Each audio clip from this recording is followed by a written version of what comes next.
Greetings people, 'tis I, 480 Volts, and welcome back to another episode of 480 Reviews. Now in my last review I mentioned that I had expanded my gaming setup and was able to play, and potentially review, many games that I until now hadn't been able to. Several of these games were from the Sonic the Hedgehog series. So I have plans to be reviewing a ton of Sonic games way down the line, but that won't be for a long while, so to give you all Sonic fans something to chew on, I figured I'd review a Sonic game that actually has nothing to do with Sonic. Now I know what game pops into most people's minds when someone mentions a Sonic game that isn't actually about Sonic.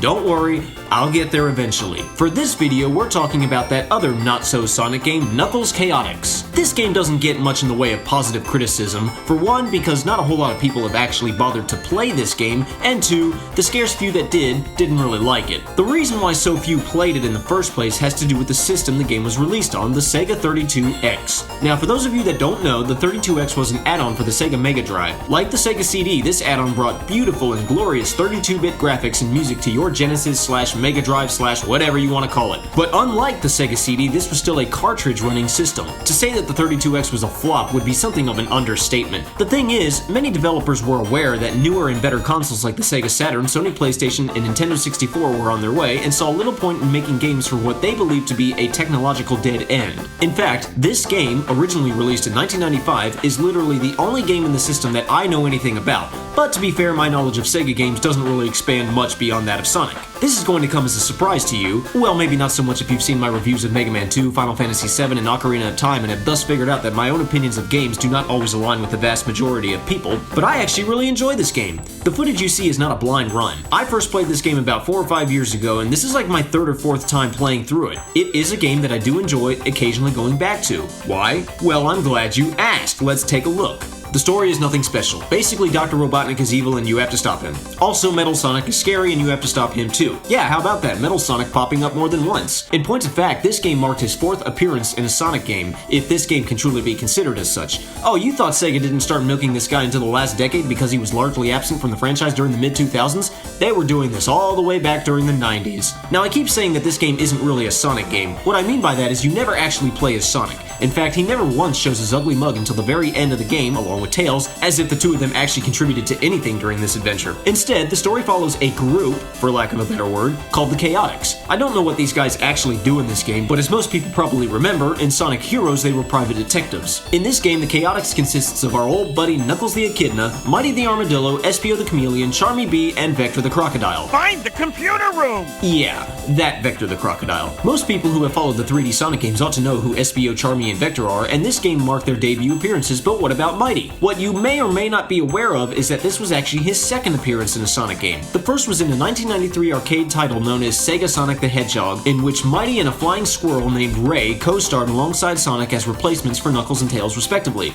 Beyond that, I know virtually nothing about the game as I've never played it, and being an arcade title, I don't know if finding a ROM is possible. What you again may or may not know is that Mighty's history with Sonic runs a little deeper than just these two games. Before the original Sonic the Hedgehog was made and Sega was brainstorming ideas for their upcoming mascot, they were of course trying different ideas and shuffling through different types of animals. One of the final choices was a red armadillo named Mighty, who, at the last minute, was changed to the blue hedgehog we all know and love. And you can see it in his design. Look at his face, his animation, his shoes. All you gotta do is change that red shell to blue quills and voila! On a side note, when I was a kid, I read a short children's story by British author Rudyard Kipling, most notable for writing The Jungle Book. This particular story was called The Beginning of Armadillos, in which Kipling jokingly wrote about a tortoise and a hedgehog who learn each other's tricks and evolve into armadillos. But in the case of Sonic and Mighty, you might say that the armadillo evolved into the hedgehog. I do think it was cool to bring back this early prototype of Sonic as his own character. Sadly, after this game, Mighty, along with Ray, would not see the light of day until a few years ago as DLC for Sonic Mania, essentially a glorified fan game. Bet not a lot of people knew that he and Knuckles were at one point a part of the Chaotix. The gameplay is similar to the classic Genesis Sonic games. Run really fast, roll up and down slopes, destroy robotic versions of woodland creatures, collect rings, and give Robotnik a good old-fashioned beatdown. This game uses a save feature similar to that of Sonic 3, and each time you load up your file, you are prompted to choose one of the characters. Each of the characters has their own set of moves. Knuckles controls basically just like he did in Sonic 3 and Knuckles. With the exception of Charmy, everyone can spin dash, and with the exception of Charmy and Mighty, everyone can climb walls. Mighty instead can wall jump, which if you're used to playing games like Mega Man X, this is not quite the same thing. I eventually did figure out how to master it, but it's definitely not what I'm used to. Charmy is the only one who controls significantly different than anyone else.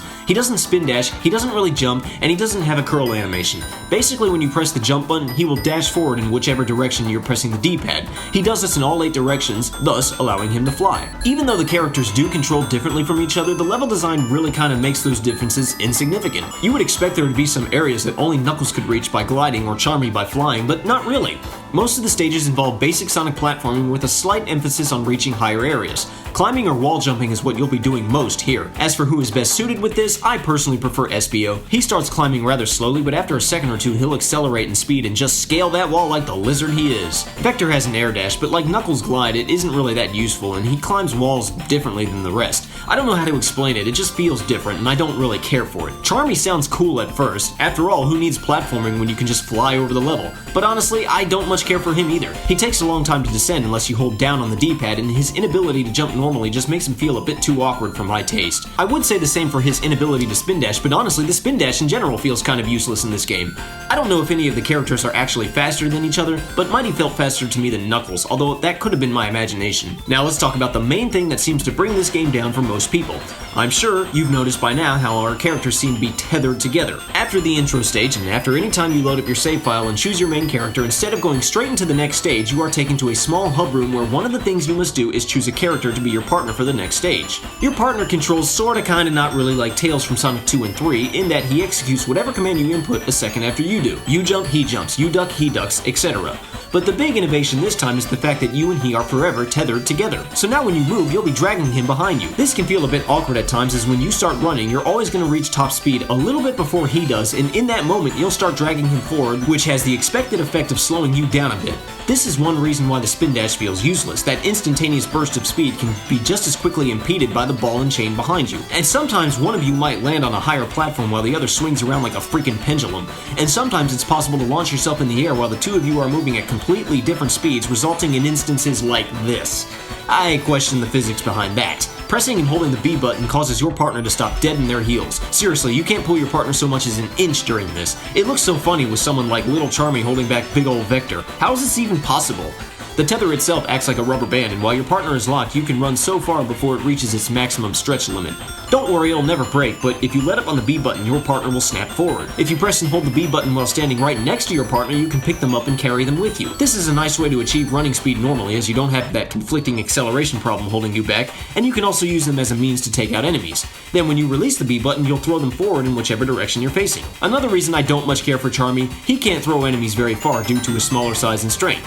You know, the game had to have some amount of realistic physics in it. How he's even able to pick these guys up in the first place is still a mystery to me, but hey, there's no point in being picky. A lot of people seem to throw cold water on the tether gimmick, and it ends up ruining the whole game for them. On one hand, I can kind of understand why. Admittedly, it does feel different than anything we've played in prior Sonic titles, and if you don't know how to properly make use of it, it can be a bit of a pace breaker. And sometimes you may come to a dead stop, but your partner still has a lot of momentum behind them, and they start pulling you. On the other hand, it's really not that hard to get used to, or more importantly, to manipulate to your advantage. Does this game feel slow to you? It's probably because you're relying on running forward or spin dashing to reach high speed like you would in any of the classic Sonic titles, and things like your partner's delayed acceleration are slowing you down. What I like to do when I find a place that looks good to run through is lock my partner in place, start running in the opposite direction as far as the tether will let me, let go of the D-pad, thus causing me to snap back to my partner at high speed, then release my partner, and the next thing you know, we're both tearing through the track at an unbelievable velocity. You can also do things like throw your partner on top of a platform above you, immediately lock them in place, and use the tether to pull yourself up there as well. There's actually a lot you can do with this tether, and you can manipulate it to pull off all sorts of cool stunts. The thing is, this tether mechanic relies heavily on physics and momentum to accomplish whatever it is you need to do, and that, my friends, is quite possibly the most defining attribute of a classic Sonic game. People like Nick on Planet Ripple have stated time and time again that Sonic games are not necessarily about how fast you can run, but what you have to do to be able to run that fast in the first place, and this game, while using a new and untried mechanic, revolves around that same concept. I never had a hard time with this mechanic. Sure, it was a little awkward at first, but once I got used to it, it began to feel very natural to me. Like I no longer have to think about when I should lock or release my partner, it just happens fluidly. I'll come back to this later. Let's get on with the rest of the game. Choosing which partner to accompany you is done in the hub room via a crane game. You have 10 seconds to nab one of them until... well, actually I'm not sure, I never let the timer run down. I imagine it just picks whichever one you're hovering over. The partner dolls are constantly being shifted around, so it's a little difficult to pick the one you want. Also, you only get one chance at this crane game each time you enter the hub room. Once you've picked a partner, you're stuck with him until you've beaten a stage and return to the hub room, where you can keep that same partner and do another stage with them, or dump them back in the crane game and try again for a different partner. It's worthy to note that although the 5 members of the Chaotix are the only playable characters, there are 2 robots that you can pick as partners named Heavy and Bomb. As for which ones are better, most of them are equally okay. The only ones I try to avoid are Charmy, Heavy, and Bomb. Charmy isn't horrible as a partner, but there were a few times where he got stuck on a platform that was slightly lower than the others, and since he doesn't jump like everyone else, I had a hard time getting him to break free. This is an extremely situational complaint, however. Heavy also isn't too bad, but as his name implies, he is kind of annoying to drag around because of his weight. Bomb's the one you really need to stay away from. Excuse me? Did you just get hit and then detonate in an explosion causing me to get hit as well? Yeah, if he gets hit, you better stay away from him until he blows his top. Aside from the intro stage in which you can play as Knuckles, who eventually rescues and partners with Espio, there are 5 zones, each split into 5 acts. Act 5 ending with a boss fight against Dr. Robotnik. Now I know what you're thinking. 480, how do you have such an awesome voice? 480, that's a lot of freaking time in one zone. Well, not so much, as each time you finish an act, you're returned to the hub room, in which you can try to grab a different partner or quit the game. It's not like it forces you to play through all acts back to back. Not only that, but stage progression is randomized to your control. In the hub room, you don't just go to the next stage. You pick the next stage via a slot machine. Hit the machine and it will pick a zone for you, and you'll play whichever act you were up to the last time you played that zone. So you're most likely going to play through the zones completely out of order. Then after you've beaten Act 5 of the zone, that particular zone is removed from the slot machine, gradually making the selection smaller and smaller. You can technically control which zones you'll go through by hitting the slot machine at the right time, but there are some variables to account for, such as acceleration time. Personally, I prefer to just hit the machine inconspicuously and just deal with whatever zone it falls on. This is kind of a cool idea, however the downside is that this game lacks a proper final area. This is a problem that would carry on over into many of the 3D titles. After all 5 acts of all 5 stages have been knocked out, Metal Sonic appears in the hub room and takes over the slot machine, and you just have to get it to land on the X in the middle, which destroys one of the 4 other slots. If you land on any other slots, you'll have to avoid some mechanical hazards. After the machine is destroyed, you square off against some big ugly demon robot, which I guess is supposed to be a super upgraded version of Metal Sonic after the original model retreated to Robotnik for repairs. Defeat this thing and, well, the game just sorta ends. Yeah, Robotnik isn't even the final boss here, which is kinda strange considering he's the Act 5 boss of every zone. Whatever. Also, this final boss is a complete joke. We don't have Chaos Emeralds this time, we have Chaos Rings, which are basically the same thing except that they're rings. There's only 6 of them this time, and when you collect them all, it looks like a commercial for Fruit Loops. As was the case in games like Sonic 1 and CD, if you reach the goalposts with 50 or more rings, there will be a giant ring floating in the air, jumping into which takes you into the special stage. It's worthy to note that you yourself can jump in, or you can cause your partner to jump in which case you'll play through the special stage as him. Either way, only one character gets to enter at a time, so you don't have the ball and chain behind you. The special stages themselves are okay. I do like the concept. You're in this hex pipe in mode 7, and your goal is to collect the blue spheres. These aren't big clusters like in Sonic 3 and Knuckles. These are single spheres scattered around the track. You can run along any of the 6 sides of this pipe, and the camera will shift to accommodate you, making it appear that you're always at the bottom. The track loops around in a circuit, and if you don't meet the quota of blue spheres by the time you reach the starting point, you'll need to loop back through the entire thing and try and grab enough of them this time. If you do meet the quota, you'll begin a second circuit in which the track takes a different direction. Again, not having enough blue spheres means you'll need to loop through this again, but if you do have enough, you'll be given the Chaos Ring. During the special stage, your ring meter is decreasing by 1 ring per second. When it reaches 0, you are booted out of the course. Thus, the more rings you have, the longer you can stay in the special stage. This forces you to consider another variable during the main stage. You don't want to reach the goalpost with only the minimal requirement of 50 rings. You want to make sure that you have a very large number of rings.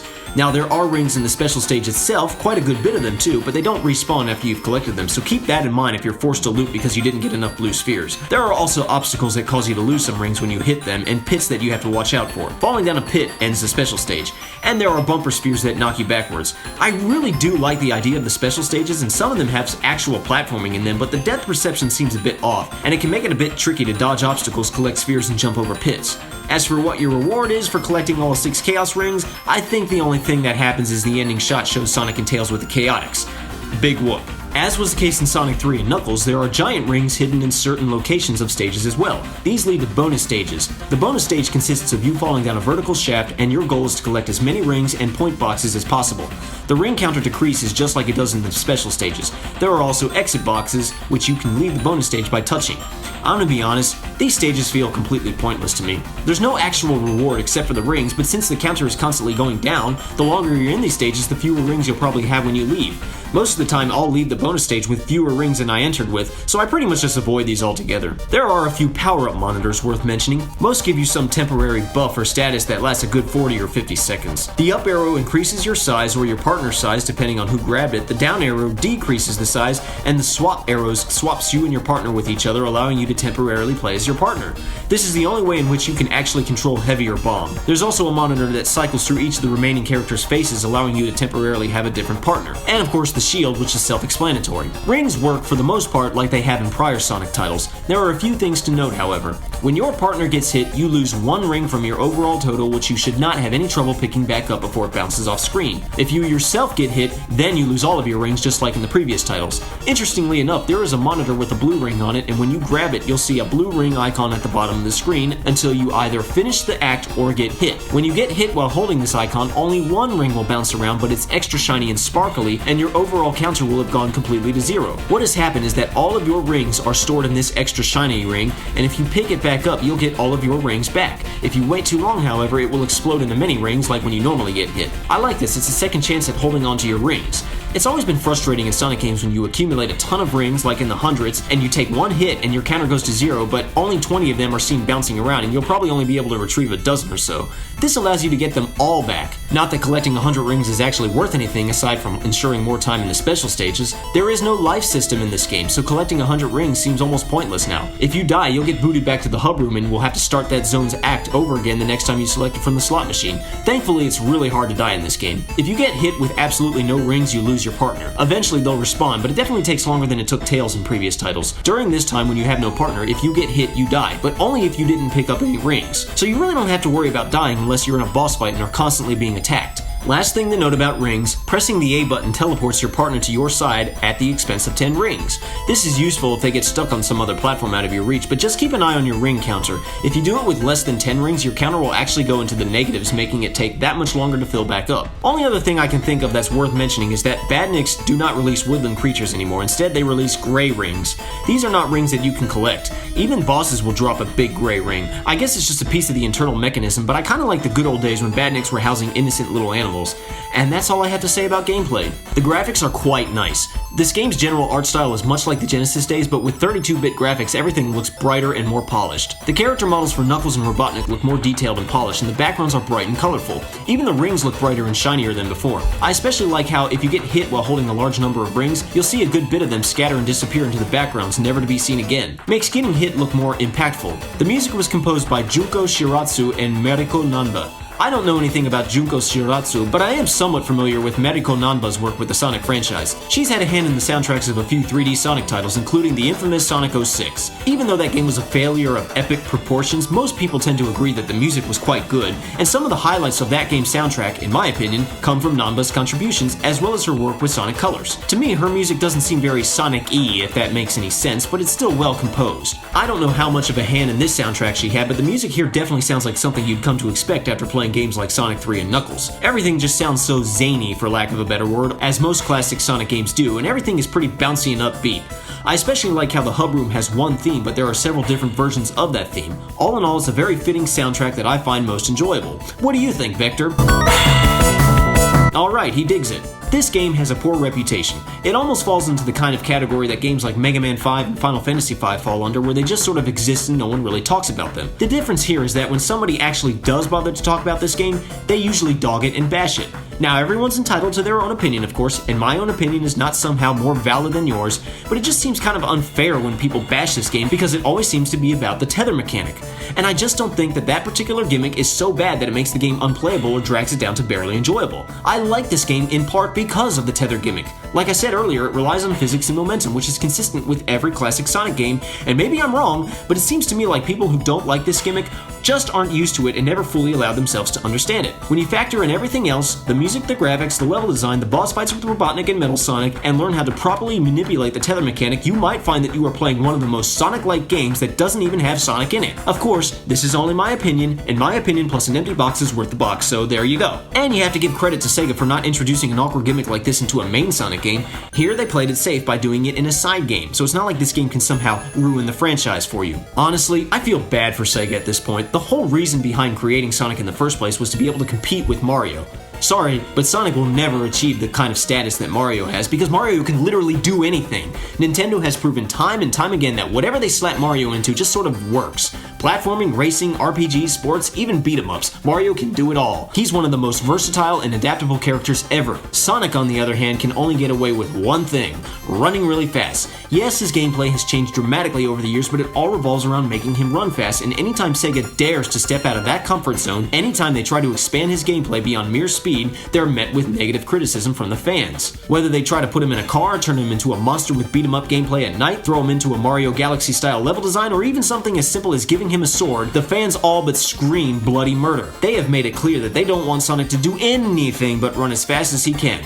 Wonder why more recent Sonic games seem to feel kind of repetitive and monotonous? Because Sega's too scared to change the formula up anymore. I wish they would try new things though. They just need to do it like they did this game in Shadow the Hedgehog. Make someone else the guinea pig. That way if the game flops, it doesn't have to hurt Sonic's reputation. All that brings me to this. Now this is not something I typically do because it's highly doubtful that anyone from Sega will ever see this video, but just for the heck of it, I'm going to tell you something that I'd like to see Sega try. I'd like to see a successor to this game. It doesn't even have to utilize the tether mechanic, even though I do like it. Make it 3D if you'd like.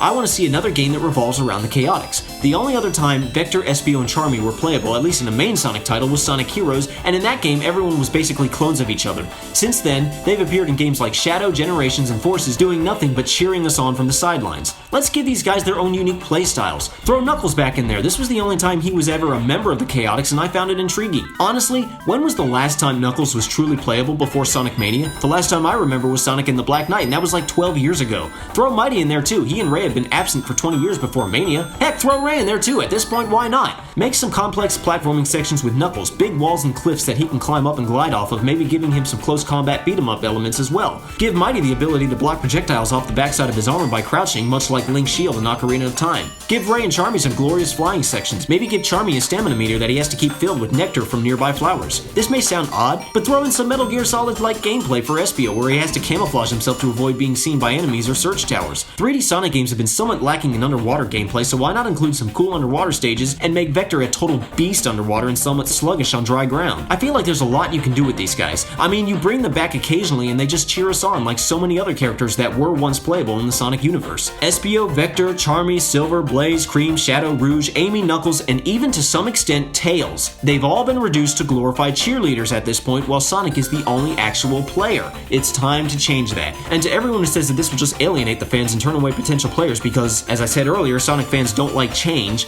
don't make it a main Sonic game. Make it a side title like this one was. Work on a big new Sonic game and somewhere around it make a smaller game for the Chaotix or whoever. Heck, throw some of these guys in as DLC for some future Sonic game. Sorry to go off on a tangent there, I just really think it's a crying shame how Sega has touched on so many elements that have amazing potential, but they never follow through and they give up after a few rough runs. I also think it's criminally unfair the way Sonic fans act like a bunch of self-entitled Karens and complain about everything when Sega does anything remotely different. I love this stupid blue hedgehog to death and will play just about anything with him in it because it's freaking Sonic, and if I don't have a great time with one particular game, oh well. Anyway, I hope you were able to find something to like about this review, and if you've never played Knuckles Chaotix before or just dismissed it as a failure, I hope this review will make you curious enough to try it out for yourself. And if you did like this review, please consider checking out some of my other reviews as well as some of my music as well, and maybe even subscribe to the channel.